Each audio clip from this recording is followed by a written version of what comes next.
రమ్య, మన school 10th class farewell day గుర్తుందా నీకు?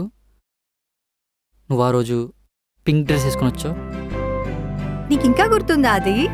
ఎలా మర్చిపోతాను రమ్య. ఆ రోజు నా స్లామ్ బుక్ ఇచ్చి ఏదైనా రాయమంటే నువ్వేం రాసావు? Don't follow me, I'm already married అని రాసావు. అయినా నీకు అప్పుడు ఇంకా పెళ్లి కాలేదు కదా. మరి నువ్వు అంతలా విసిగిచ్చేవాడివి కార్తిక్.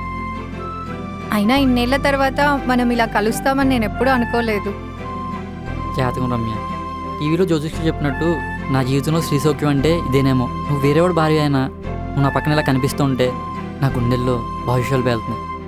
బాదుషా గురించి మాట్లాడకు, నాకు మండిపోతుంది ఆ పేరు వింటేనే. ఏ, బాదుషా మంచి స్వీటే కదా.